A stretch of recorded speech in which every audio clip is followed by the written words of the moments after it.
베드로가 고린도에 있는 동안 바울은 윗지방을 거쳐서 에베소에 도착했습니다. 거기서 그는 몇몇 제자들을 만났습니다.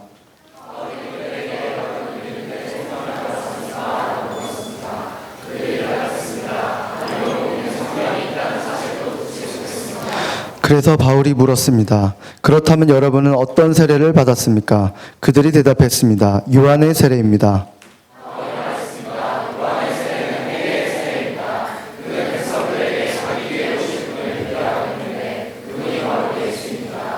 그들은 이 말을 듣고 곧바로 주 예수의 이름으로 세례를 받았습니다.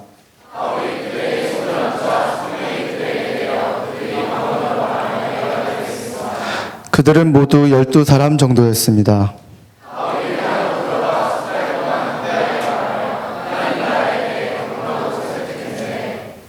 그 가운데 몇 사람은 마음이 완고해져서 믿기를 거부하고 공경하게 그 가르침을 비방했습니다. 그래서 바울이 그들을 떠나 제자들을 따로 데려다가 두란노 서원에서 날마다 가르쳤습니다. 이 일이 2년 동안 계속돼 아시아 지방에 사는 모두 유대 사람들과 그리스 사람들이 주의 말씀을 듣게 됐습니다. 아멘. 네, 이 시간에 목사님께서 나오셔서 말씀을 전해주시겠습니다. 우리 하나님께 영광의 박수 올려드리겠습니다. 아멘. 학원 복음화 협회에서 교회에 다니다가 이 교회를 떠난 대학생들에게 질문했어요. 교회를 떠난 사람들만 질문한 거예요. 어떤 질문이었냐면 당신은 왜 교회를 떠났습니까? 이런 질문이었어요. 왜 교회를 떠났는가 그때는. 사람들이 여러분 뭐라고 대답했을까요? 제가 교회에서 남자친구 여자친구를 사귀다가 헤어져서 떠났어요. 그렇게 대답했을까요? 제가 공부하느라 취업 준비하느라 너무 바빠서 교회 다닐 시간이 없어서 교회를 떠났습니다. 그렇게 대답했을까요? 교회가 너무 재미없어서 떠났어요. 그렇게 대답했을까요? 아니요.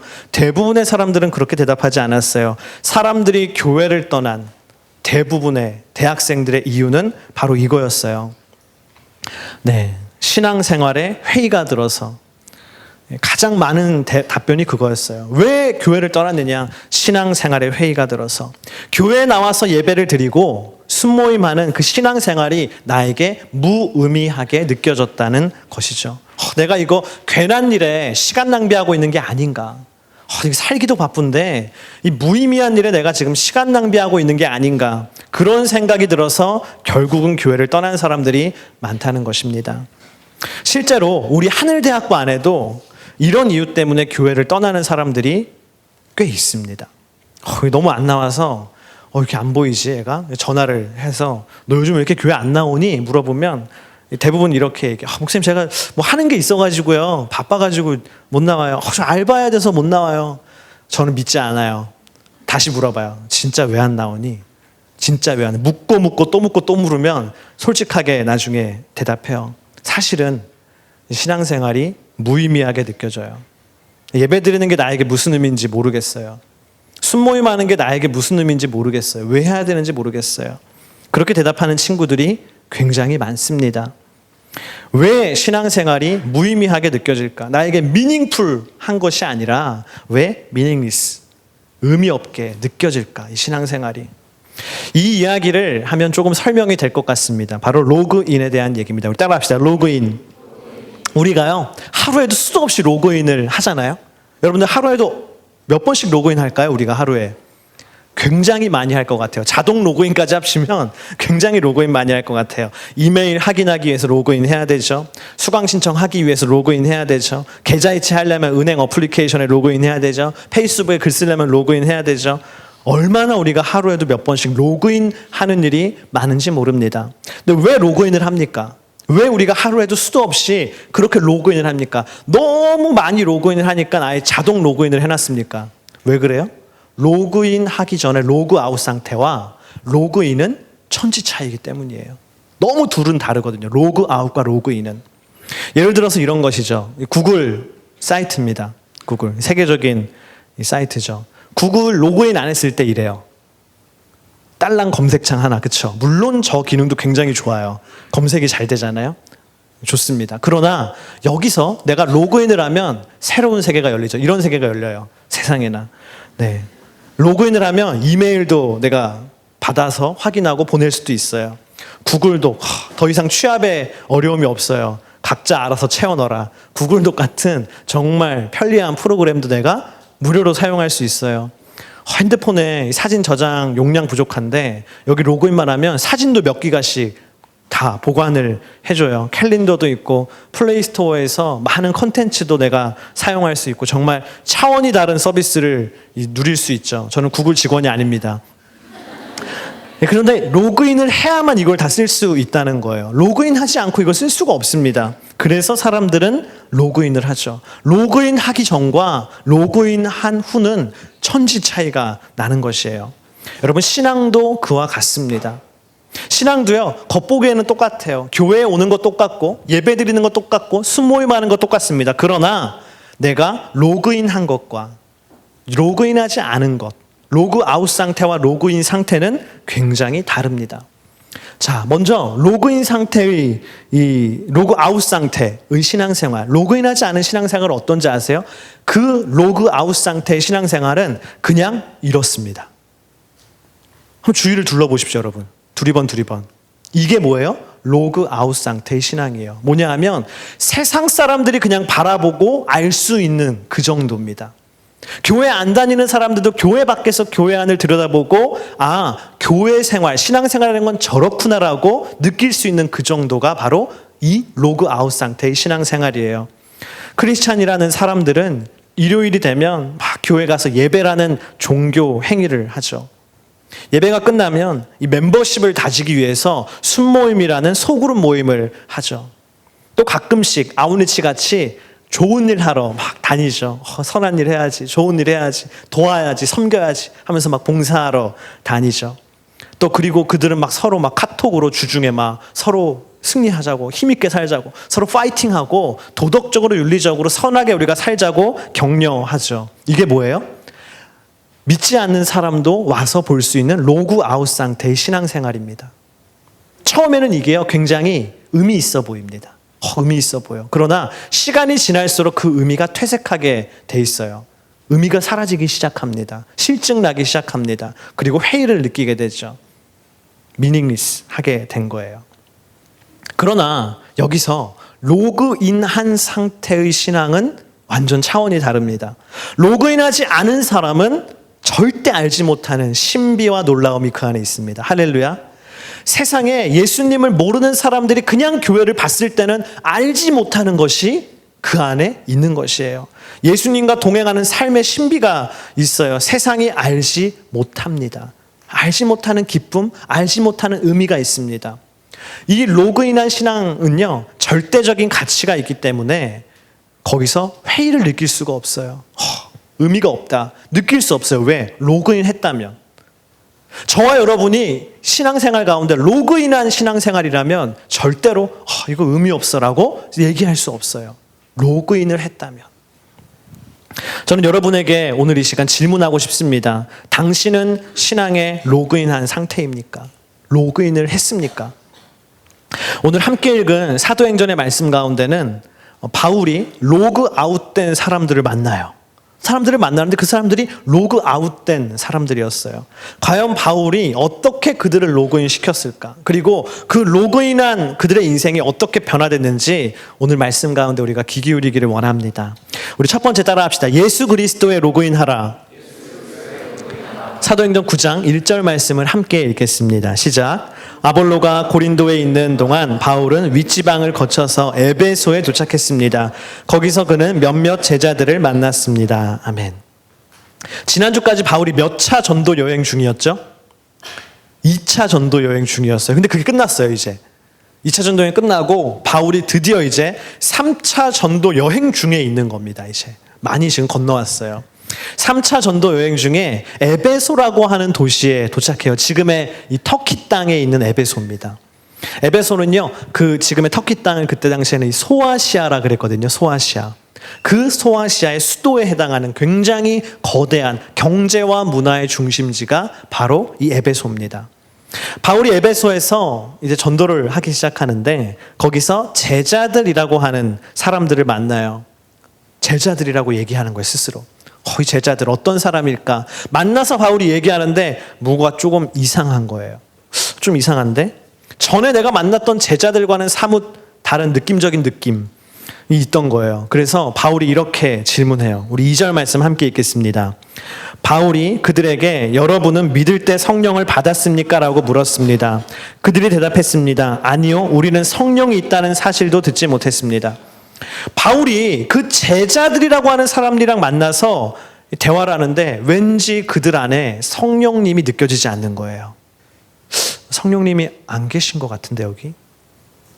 대화를 하는데 그들의 말 가운데 예수님 얘기가 하나도 없는 거예요. 예수 그리스도에 대한 고백이 없어요. 이상한데 조금? 그래서 바울이 이런 질문을 했던 것이죠.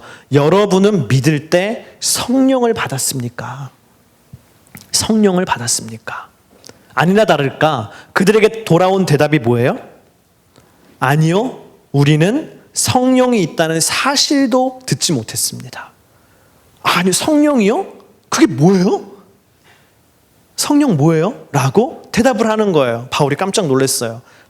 이들이 알지 못하는 사람이구나. 이들이 제자라고 얘기했지만 정말 예수님의 제자가 아니구나. 스스로 로그인한 사람들이라고 얘기했지만 예수 그리스도의 로그인한 사람들이 아니구나. 여러분, 교인이라는 말과 신자라는 말이 있어요. 우리 따라합시다. 교인과 신자. 어떤 차이가 있을까요? 교인과 신자. 우리가 얼핏 생각할 때 교인이랑 신자나 그게 그거 아니냐, 똑같은 말 아니냐라고 생각하지만 철저히 다른 의미가 있어요. 교인은 뭐냐 하면 종교를 가지고 있는 사람을 교인이라고 그럽니다. 종교, 교자에 사람 인자, 종교를 가지고 있는 사람. 또 교회 할 때도 저 교자거든요. 교회 다니는 사람, 교인이에요. 교인. 우리 옆에 있는 사람에게 인사 이렇게 얘기했어요. 당신 교인입니다. 네, 당신은 온누리교회 교인이에요. 그렇죠? 온누리교회 다니는 교인. 여기 있는 모든 사람들 다 뭐예요? 교인이에요. 교회 왔잖아요. 교인이에요. 근데 성도는 달라요. 성도는 뭡니까? 신자. 신자는 뭡니까? 신자. 신자는 지금 신자예요. 성도 아니에요. 죄송해요.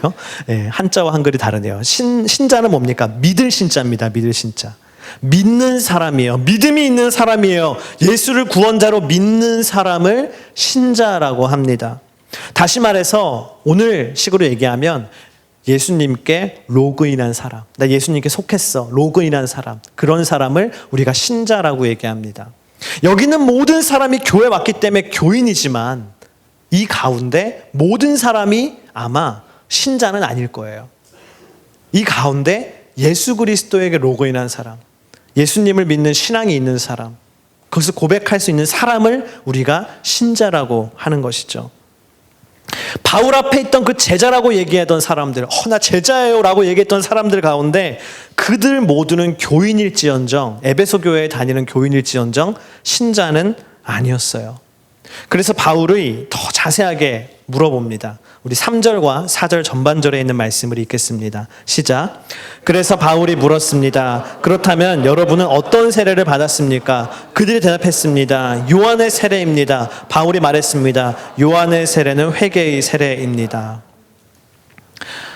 그들이 나 제자예요. 나 세례도 받았어요. 막 얘기하는 거예요. 그래서 바울이 이상한데 물어보는 거예요. 어떤 세례를 받았느냐? 그러자 그들이 뭐라 그래요?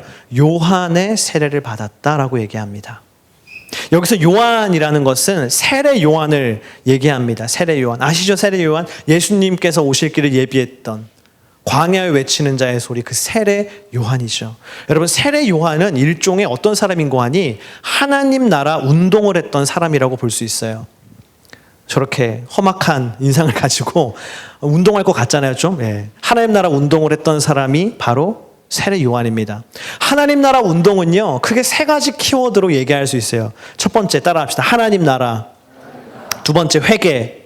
세 번째, 메시아.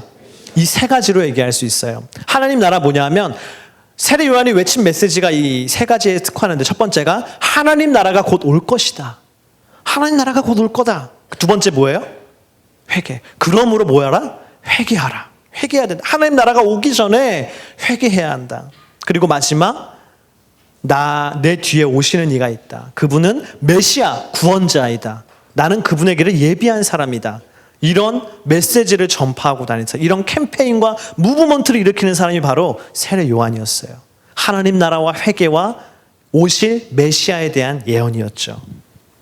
이 제자들이라고 하는 사람들, 오늘 바울 앞에 있는 이 제자들이라고 하는 사람들은요, 바로 이 세례 요한의 가르침까지만 따르던 사람들이었어요.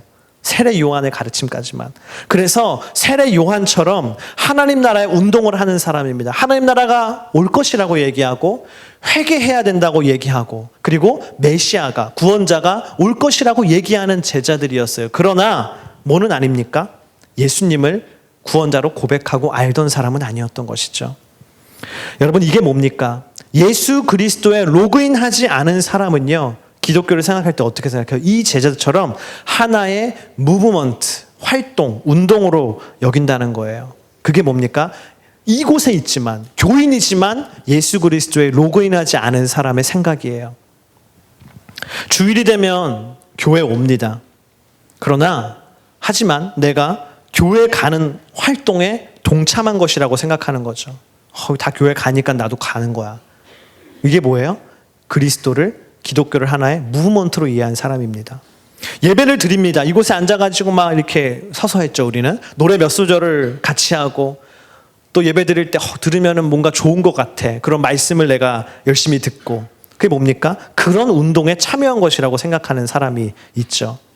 성경도 읽고 큐티도 합니다. 하지만 종교적으로 유익이 되는 고전 같은 경전을 내가 읽는다라고, 그런 활동이다, 무브먼트에 내가 참여한 것이다라고 생각하는 사람들, 그런 사람이 뭡니까? 아직 교회는 오지만 예수 그리스도에 로그인하지 않은 사람들의 생각이에요.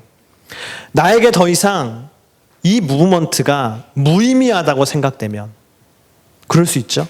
열심히 막 예배드리고 열심히 성경 읽고 큐티하다가 이 무브먼트 내가 무의미한데? 라고 생각되면, 아니면 이 무브먼트가 너무 버거운 거예요. 이 바쁜 시간에 내가 예배 이거 하루에 이거 주일 오후 날리는 건데, 바쁜 시간에 이거 성경 읽는 거 내가 너무 큐티하고 힘든 건데, 이게 너무 버겁다고 느껴지면, 혹은 나에게 이것보다 더 의미 있는 무엇인가, 교회보다 동호회가 좋은 것 같아, 동호회가 더 의미 있어, 그런 게 생기면 어때요?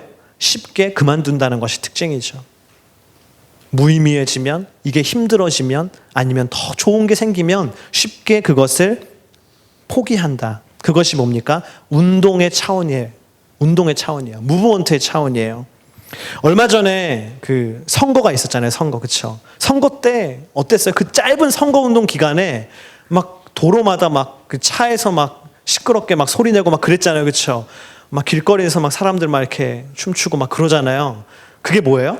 무브먼트예요. 무브먼트. 운동, 선거 운동이에요. 근데 선거 운동 같이 그런 무브먼트나 운동은요, 때가 되면 어때요? 다 사그라들게 돼 있어요. 시간이 지나면 다 사라지게 돼 있어요. 그게 뭡니까? 무브먼트의 한계예요. 운동의 한계입니다. 활동의 한계입니다. 오늘날 이 신앙에 대해서, 기독교에 대해서 그냥 단지 내 인생 가운데 지나가는 수많은 무브먼트 가운데 하나라고 생각하면 금방 포기하게 되죠. 그게 뭡니까? 바로 예수 그리스도에 로그인하지 않은 사람의 특징입니다. 여러분, 저는 여러분들의 20대의 무브먼트가, 그 수많은 무브먼트 가운데 예수 그리스도가 하나의 또 다른 무브먼트가 되지 않기를 바랍니다. 할렐루야. 너무 열심히 무브먼트에 참여했다가 그냥 20대 한때 내가 헌신했던 무브먼트에 이 기독교가, 이 예수 그리스도가 그치지 않기를 축복합니다. 랜디 알콘이라고 하는 사람이 쓴 책이 있어요. 근데 그 사람이 굉장히 좋은 책을 많이 썼는데, 인간적인 책 하나를 굉장히 썼어요. 수필같이 자기 회고하는 글이 있는데, 그 글이 참 인상적이었어요. 저는 그런 내용이었어요. 내가 나이가 먹어서 예전에 한때 이 대학생 때, 청년 때 함께 막 교회에서 열심히 교회 생활했던 사람들을 다시 만난 거예요. 다시 만난 거예요. 그 사람들 노년이 돼가지고요. 근데 놀라운 충격이 있었어요. 뭔지 아세요? 대부분의 사람들이 교회를 안 다니는 거예요. 젊었을 때 막 대학생 다닐 때는 맨날 막 기도하고 막 찬양하고 막 섬기고 막 그랬는데, 어느 순간 그들이 주를 떠났더라. 얼마나 안타까운지. 그게 뭡니까? 한때는 내 인생 전부 같은 무브먼트였지만 그냥 내 인생 가운데 지나가는 무브먼트로 끝난 겁니다. 저는 여러분들이 그런 인생의 길을 걷지 않기를 축복합니다. 할렐루야. 바울은 이런 예수님께 로그인하지 않은 사람들에게 예수님의 구원자 되심을 전해요. 복음을 전합니다. 우리 4절 후반절부터 5절까지 함께 읽겠습니다. 시작. 그는 백성들에게 자기 뒤에 오실 분을 믿으라고 했는데 그분이 바로 예수입니다. 그들은 이 말을 듣고 곧바로 주 예수의 이름으로 세례를 받았습니다.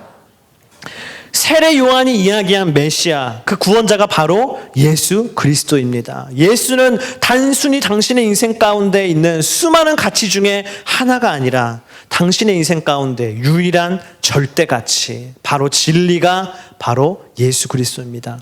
사도 바울이 복음을 전했어요. 그 사람들의 생각을 바꿔줬어요. 이건 무브먼트가 아니다. 예수 그리스도는 절대 가치.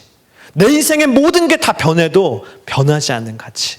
내 지금 탱탱한 얼굴이 쭈글쭈글 주름이 져서 할머니가 되더라도, 내 건강한 육신이 노쇠해져서 숨을 핥아거릴지라도, 모든 것이 다 변해도 변하지 않는 절대가치, 진리, 바로 예수 그리스도다. 그것을 전했습니다. 그게 뭡니까? 예수 그리스도에 로그인한 사람이에요. 예수님에게 로그인하지 않은 사람은 수많은 가치 중에 좀 가치 있는 겁니다. 예수님이. 그러나 예수님께 로그인한 사람은 수많은 가치와는 비교할 수 없는 절대 가치예요. 절대 가치. 제가 예전에 그런 일이 있었어요. 제가 대학생 때 이 교회에서 오늘도 열심히 안내했던 예배사랑팀 같은 그런 예배를 안내하는 그런 팀을 섬겼어요. 근데 제가 섬기던 부서는 예배 안내만 하는 게 아니라 금요일 저녁이면 모여서 청소를 했어요. 교회를요. 막 쓸고 닦고 청소를 했어요. 누가 시키지 않아도 깨끗하게. 그래서 그때는 교회가 강대상이 다 이 카페트 같은 걸로 돼 있었잖아요. 빨간색. 예수님의 보혈을 상징한다. 그래서 막 거기 올라가서 테이프로 막 다 뜯고 먼지 뜯고 막 그거를 늘 했어요. 그래서 선배들이 꼭 얘기했어요. 단위에 올라갈 때 그냥 올라가지 말라고. 거룩한 단위에 기도하고 올라가고 회개하고 올라가라. 그래서 맨날 회개하고 올라가서 막 경건하게 무릎 꿇고 막 이렇게 막 테이프 뜯고 막 그랬던 경험이 있어요. 너무 소중한 추억입니다. 제가 대학교 1학년 때 그 예배사랑팀에 들어가게 됐어요. 너무 좋았어요. 교회에 적응하고 너무 좋은 믿음의 동역자를 많이 만나고 너무 행복했습니다. 근데 이 금요일 저녁인데 때로는 갈등이 되는 거예요. 내가 할 일이 너무 많은데 오늘 밤까지 이거 해야 되는데 어떡하지? 막 갈등했어요. 어느 날도 갈등을 했어요. 오늘 갈까 말까. 그러다가 그래 결심했어. 딴따란 따라서 제가 갔어요. 가서 이제 열심히 청소를 하고 나눔을 하는 거예요. 소그룹으로 해서 나누는데 제가 그에게서 제가 오늘 사실은 이런 일이 있어서 참 바쁘고 참 할 일이 많았지만 그럼에도 불구하고 제가 갈등 가운데 주님을 택했습니다. 할렐루야! 하면서 내가 막 얘기했어요. 그러자 그 얘기를 듣고 있던 저보다 나이가 훨씬 많은 선배 형이 있었어요. 그 형이 이렇게 얘기했어요. 대원아, 네가 다시는 하나님과 세상의 다른 것을 저울질하지 않기를 바란다. 넌 지금 하나님이랑 다른 거랑 저울질하다 온 거야. 그러지 마. 저 충격을 받았어요. 그 말에. 그렇구나. 난 내가 잘 선택했다고 내가 이렇게 자랑한 건데 그 선배는 그게 아닌 거예요. 시각이. 아니야. 너는 그 전에 하나님과 세상을 저울질했어. 그러면 안 돼. 예수는 네 인생의 절대 가치야. 양팔 저울에 올린 그럴 뿐이 아니야. 그냥 예수님을 바로 택했어야 돼. 저에게 많은 은혜가 됐어요. 그 말이. 조금 상처도 됐지만 은혜가 됐어요. 1928년에 미국의 경제가 굉장히 어려웠다고 합니다. 너무 어려워서 기업들이 줄줄이 도산하고 실업자들이 속출하는 어려운 시기를 지나고 있어요. 그때 이 어려운 시기에 대학을 다니는 이 조지라는 남학생이 있었어요. 어느 날 이 조지에게 아버지가 편지를 보냈어요. 멀리서 공부하고 있는 아들에게, 대학생 조지에게 아버지가 편지를 보냈는데 이 아들이 편지를 받아보니까 편지에 이런 내용이 써 있는 거예요. 아들아, 아무래도 다음 학기 등록금은 내기가 어려울 것 같구나. 경제가 너무 어렵다. 네가 1년 정도 휴학을 하면서 뉴욕에 있는 아빠 친구가 일하는 그 보험회사에서 좀 일하면서 돈을 벌었으면 좋겠다. 학비를 좀 네가 벌었으면 좋겠다. 괜찮겠니? 조지는 효자였어요. 내 아빠 휴학하죠 하고 딱 휴학을 하고 정말로 아빠 친구가 있는 그 회사에서 열심히 뉴욕에 가서 보험회사에서 이 뒤치다거리를 하면서 일을 하기 시작했어요. 근데 이 조지가 이 새로운 도시에 가서 많은 사람들을 만나고 많은 일들을 하면서 자신 안에 있는 어떤 달란트를 발견했어요. 그게 뭐냐 하면 내가 생각보다 노래에 소질이 있다는 걸 알게 됐어요. 내가 소질이 있구나. 그래서 그때 당시 MBC 말고 문화방송 말고 미국의 NBC의 그 라디오 방송에서 하는 오늘날의 슈스케 같은 슈퍼스타 K 같은 거기에 나갔어요, 이 조지가. 그런데 나갔는데 몇 등을 했냐 하면 2등을 한 거예요, 거기서 세상에. 오늘날에도 슈스케 2등 하면 어떻게 돼요? 가수가 되는 거죠. 그죠? 소속사 막 이렇게 막 기획사 러브콜 오고 하잖아요. 이때 당시에도 똑같았어요. 이 조지에게 수많은 음반 제작하는 회사에서 러브콜이 왔어요. 네 음반 만들자. 너 너무 노래 잘한다. 너 최고야. 너 타고났어. 하면서 막 러브콜이 쇄도하기 시작하고 방송국마다 막 출연해달라고 난리가 나는 거예요. 조지가 너무 행복했어요. 야, 이제 내 인생 폈구나. 등록금이 문제가 아니라 이제 내 인생 이제 해결됐구나. 다. 너무 기뻤어요. 그런데 한 가지 조지에게 고민이 있었어요. 뭐냐 하면 불안한 거예요. 내가 이 러브콜을 받아들였을 때 내가 세상의 수많은 인기와 돈을 내가 취할 수는 있겠지만 취하는 것이 아니라 내가 취해버릴 것 같은 거죠. 나이가 너무 어린 나이였거든요. 21살. 어린 나이에 내가 너무 돈 맛을 알고 인기 맛을 알고 그래서 결국은 내가 예수님을 등질 것 같다는 게 본인이 느껴지는 거예요. 내가 신앙을 버릴 것 같아. 그래서 너무 갈등이 됐어요. 기도했어요. 하나님 어떻게 해야 되죠? 제가 받아들여야 됩니까? 안 받아들여야 됩니까? 막 기도했어요. 근데 기도하면 기도할수록 그 확신이 생기는 거예요. 이것은 하나님이 기뻐하시는 일이 아니다.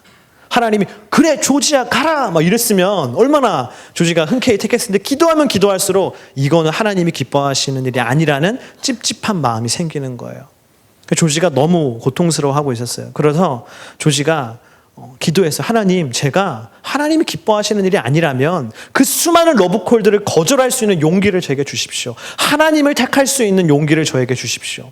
기도했어요. 하나님이 정말 조지에게 그럴 수 있는 마음을 주셨어요.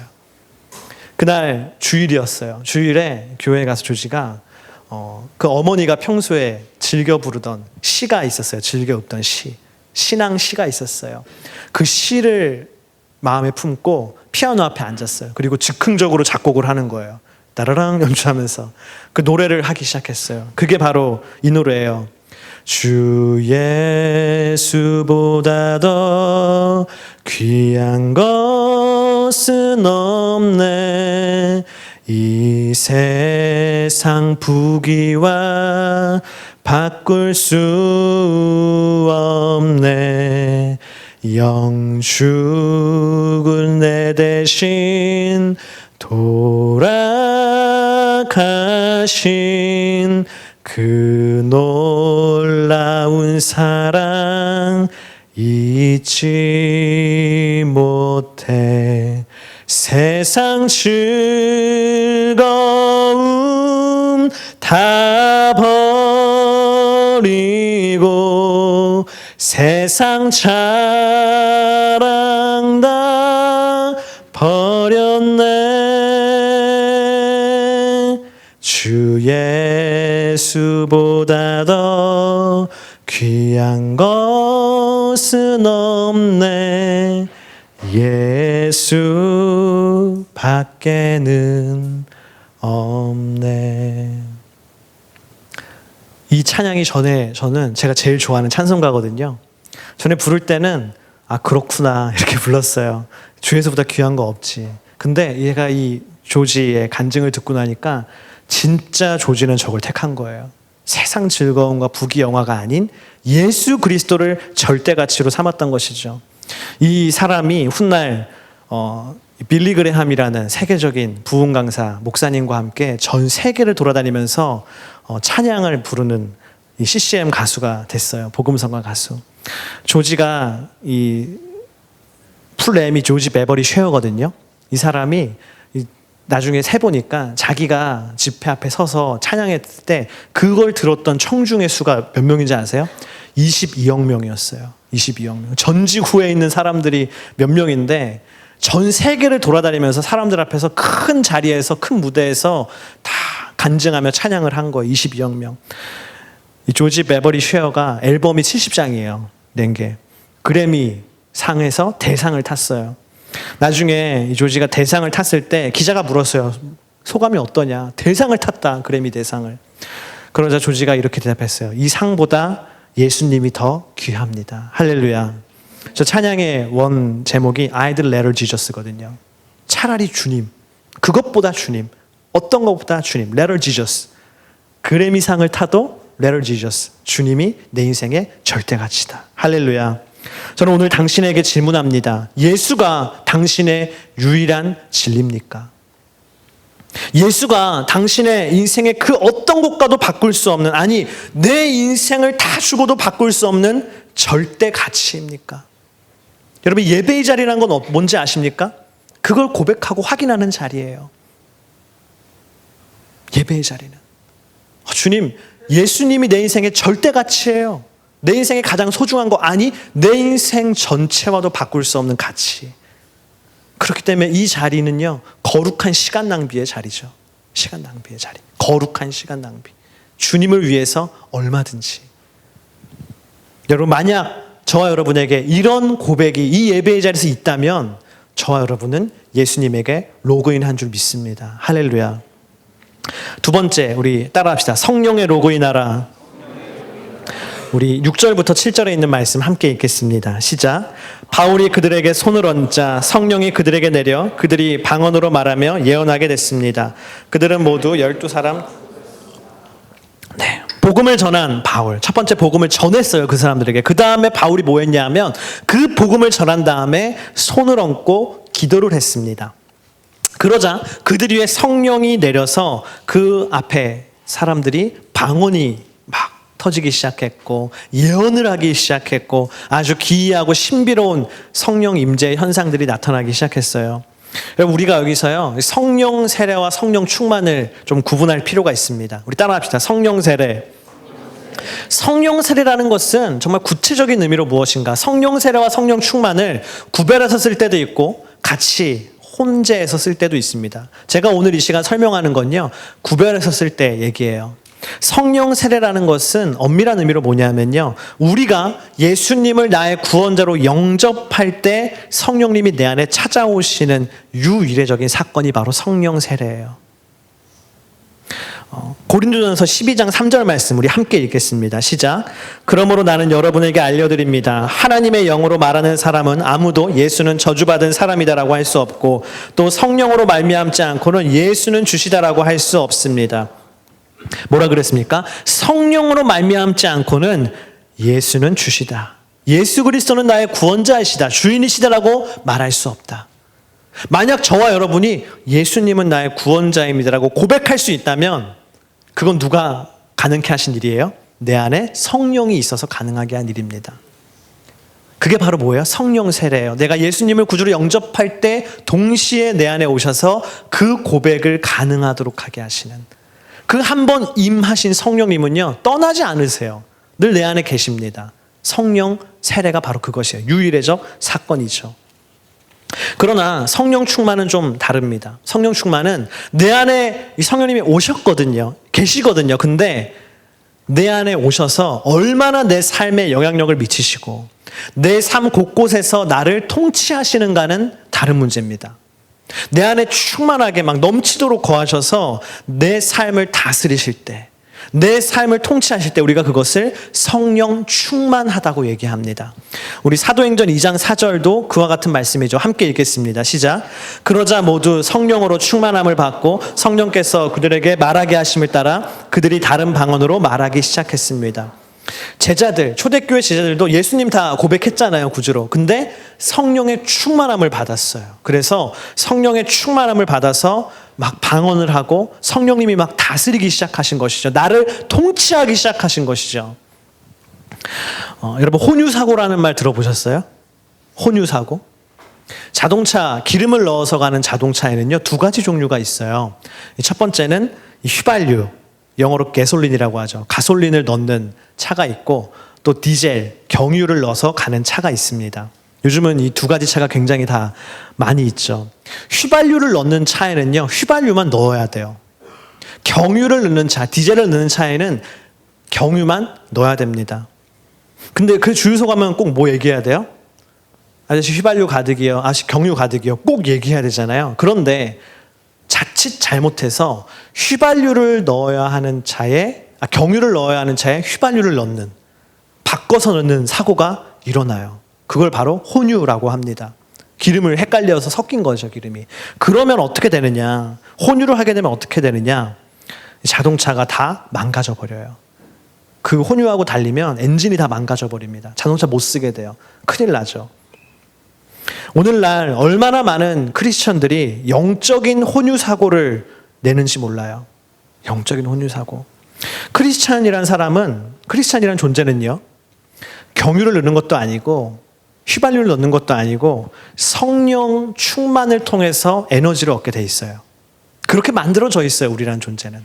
성령이 내 안에 충만히 오실 때, 충만히 다스리실 때 내가 저렇게 까면 없어요. 저는 이렇게 내 안에서 성령이 주시는 힘으로 사는 사람들이 바로 크리스찬입니다. 뭘 통해서 힘을 얻어야 돼요? 성령의 충만함을 통해서만 힘을 얻게 돼 있어요. 저와 여러분은요. 그런데 많은 크리스찬들이 그것을 알지 못하죠. 왜 이렇게 너무 무기력해 요즘에. 요즘 너무 힘이 들어. 어떡하지? 그래, 내가 다른 것으로 충만해서 힘을 얻어야겠다. 그래서 뭘 원해요? 성령 충만이 아니라 세상 충만, 막 쾌락과 정욕의 충만으로 내 에너지를 채우려고 그래요. 그냥 막 먹는 거 막 엄청 먹고, 막 내가 막 세상이 좋은 거 다 보러 다니고, 그러면 내 안에 엄청난 힘이 생기는 줄 알아요. 잠깐의 힘은 생기겠죠. 그러나 그렇게까지 계속해서 나를 채울 수는 없어요. 혼유 사고 내면 엔진이 다 망가지듯이요. 크리스찬이 성령 충만이 아닌 다른 것으로 내 무기력함을 극복하고 에너지를 채우려고 할 때, 그것에 집착하게 될 때 우리는 다 망가지게 돼 있습니다. 무엇이 우리의 힘입니까? 성령으로 충만해야 내가 영적인 힘을 내는 것이에요. 할렐루야. 성령 충만해야 하는 것이죠. 그래서 교회 오면 늘 성령 충만을 구하는 거예요. 주님, 저에게 성령의 충만함을 주십시오. 저 매일 기도해요. 하나님, 저에게 성령 충만을 주십시오. 그래야 내가 주님의 일을 할 수 있습니다. 그래야 나한테 힘이 생깁니다. 오늘 바울이요, 12명의 에베소 사람들에게 예수님을 전한 후에 바로 뭐예요? 성령 충만을 위해서 기도하잖아요. 그 무엇입니까? 그들이 성령의 충만한 능력을 얻어서 주님의 일을 감당하기 위해서 그게 꼭 필요한 거예요. 성령의 충만함. 오늘 당신에게 이런 성령의 충만함이 임하기를 소망합니다. 할렐루야. 그래서 영적인 무기력이 아니라 영적인 강성함이 저와 여러분에게 임하기를 축복합니다. 성령의 충만은 다른 것이 아니에요. 바로 따라합시다. 성령의 지배. 성령의 충만은 성령의 지배입니다. 내 안에 성령께서 나를 전적으로 다스리시도록 나를 성령님께 내어드리는 게 바로 성령의 충만함이죠. 사도 바울이요, 성령 충만과 술 취함을 대비해서 비교해서 말했어요. 에베소서 5장 18절 말씀 함께 읽겠습니다. 시작. 또한 술에 취하지 마십시오. 잘못하면 방탕에 빠지기 쉽습니다. 오히려 성령으로 충만하게 되십시오. 이 술 먹고 싶은 친구들이 굉장히 좋아하면서 막 빌미로 잡는 성경 구절이 에베소 5장 18절 아니에요. 목사님 보세요. 술 취하지 말라 그랬어요. 자 보십시오. 안 취했어요. 괜찮잖아요. 막 이런. 예, 굉장히 막 간교하게. 예. 네, 감사합니다. 그런데요, 여러분, 이 말씀이요, 단지 술에 대한 말씀인가? 아니요, 더 중요한 게 뭐예요? 성령으로 충만하게 되는 게 더 중요한 거예요. 하나님이 우리에게 말씀하실 때 술 얘기하고 싶은 게 아니라 성령으로 충만하라는 걸 얘기하고 싶은 거예요. 하나님께서 뭐라고 하십니까? 왜 술 마시지 말라고 하는 거예요? 네가 그리스도인인데, 네가 성령 세례를 받았고 네 안에 성령님이 계시고 성령님이 다스리시는데, 명색이 네가 그리스도인이 성령의 충만함으로 성령의 지배와 성령의 다스림과 성령의 통치를 받아야 되는데, 술 따위가 너를 지배하게 해서는 안 된다. 술 따위가 너를 다스리게 해서는 안 된다. 성령이 아닌 다른 것이 조금도 당신을 다스리지 못하게 하십시오. 할렐루야. 바로 그 말씀이에요. 다른 것이 너를 다스리게 하지 말아라. 오직 성령님만 너를 다스리게 해라. 제가 대학교 1학년 때였어요. 어느 날 그날 왠지 방언이 너무 받고 싶은 거예요. 방언이 받고 싶다. 너 방언하니? 나 못하는데. 너 방언하니? 나 못하는데. 제가 너무 방언이 받고 싶었어요, 그날. 근데 주변에 한 선배가 방언 받는 비결을 알려줬어요. 굉장히 명쾌한 답을 줬어요. 저는 이거 지금도 답이라고 생각해요. 바로 이런 답이었어요. 하나님께 달라고 해. 방언 받고 싶어? 달라고 해. 간단한 걸 갖다가 달라고 하면 줍니까? 주시지. 이런 거. 알겠습니다. 제가 바로 기도실에 갔어요. 바로 그 약속의 말씀을 받고 하나님이 주시겠구나. 기도해서 하나님 저에게도 방언의 은사를 주십시오. 알라깔라 똑깔라미띠 방언의 은사를 저에게 주셔서 저도 이렇게 기도하고 싶어요, 주님. 그게 뭔지 너무 궁금해요. 근데 아무리 기도해도 방언이 안 오는 거예요. 예, 혀를 아무리 막 힘을 빼고 힘을 줘도 아무리 해도 방언이 안 생기더라고요. 한참을 제가 막 기도실에서 막 땀을 흘리며 기도하다가 이런 생각이 들었어요. 내가 정말 이 시간 성령님께 모든 걸 다 그냥 내놔야겠다. 오늘 내가 갑자기 기도실에 들어왔지만 오늘 내 뒤에 있는 스케줄이고 뭐고 과제고 시험이고 내가 그걸 지금 신경 쓸 때가 아니라 나의 모든 스케줄과 시간과 내 모든 의지를 성령님께 그냥 드리고 맡겨야겠다. 그래서 제가 성령님께 이렇게 기도했어요. 성령님, 오늘 방언을 주십시오. 제가 모든 것을, 제 뒤에 있는 모든 것까지 제가 신경 쓰지 않고 오직 성령님께 다 맡기겠습니다. 드리겠습니다. 오늘 방언 안 주시면 집에 안 가겠습니다. 좀 괴로웠어요. 좀 갈등이 있었어요. 정말 안 주시면 어떡하지? 네, 여기서 1년이고 2년이고 지내면 어떡하지? 그러나 그럴지라도 내가 다 맡기겠다 하고 그 얘기를 하는 순간 방언이 임하기 시작하는 거예요. 놀라운 일이 일어났어요. 제가 할렐루야 방언이 임했도다 하고 제가 그날 빨리 집에 갔어요. 여러분, 술도 음란도 부유함도 궁핍함도 인기도 소외도 학점도 취업도 그 어떤 것도 그 어떤 사람도 당신을 다스리게 하지 마십시오. 할렐루야. 오직 성령님의 통치만 받으세요.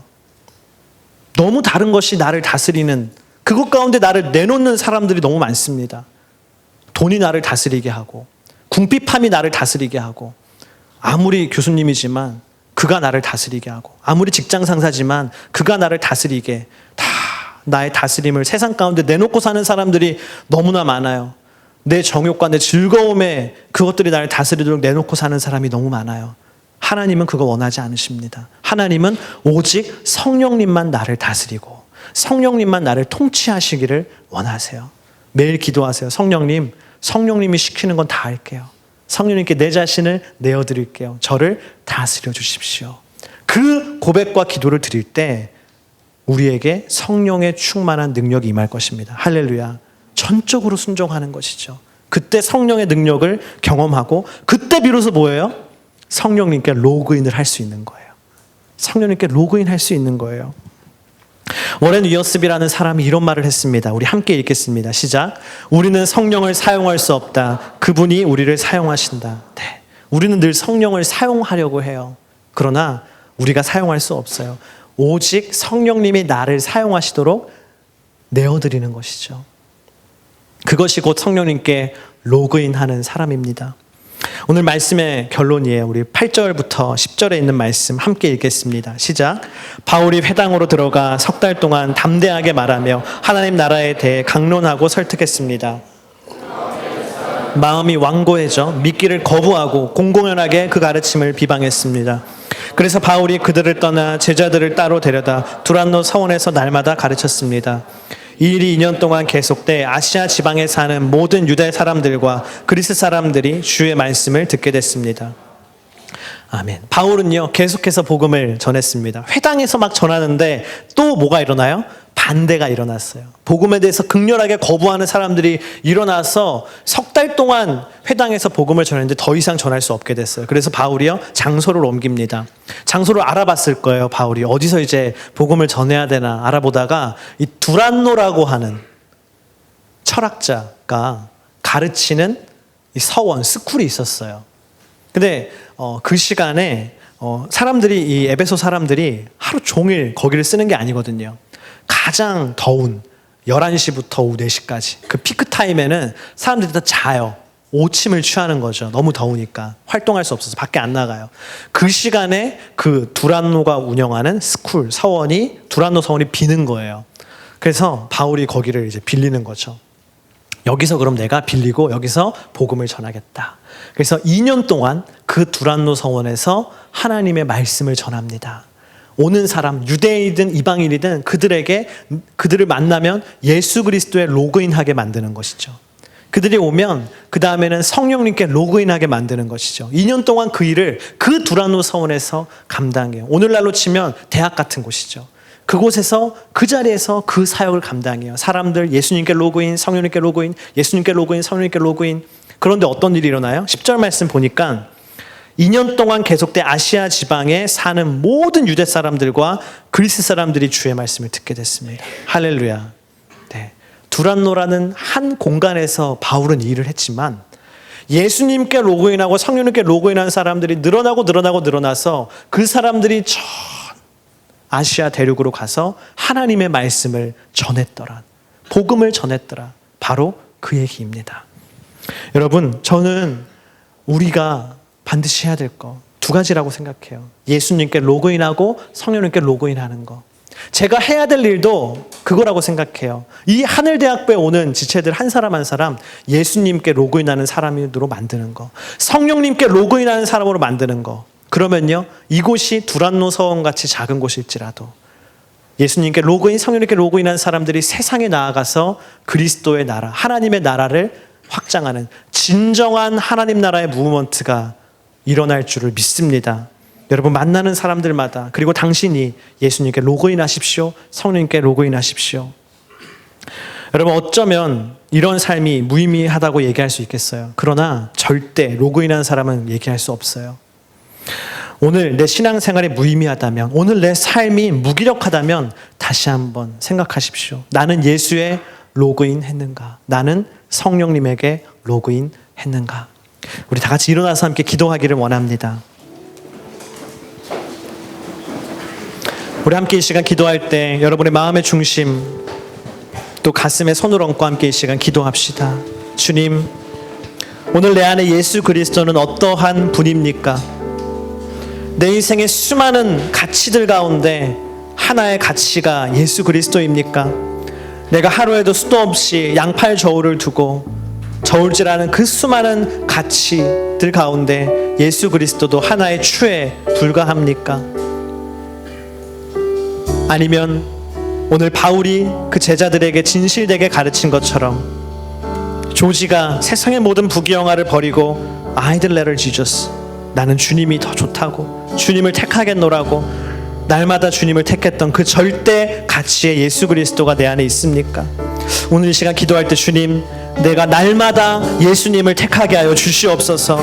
예수 그리스도가 내 인생의 무브먼트로 끝나지 않게 하여 주시옵소서. 내 인생을 모두 주고도 바꿀 수 없는 절대가치 예수 그리스도가 되게 하여 주시옵소서. 예수 그리스도의 로그인하는 자가 되게 하여 주시옵소서. 이 시간 주여 한번 부르시고 기도하겠습니다.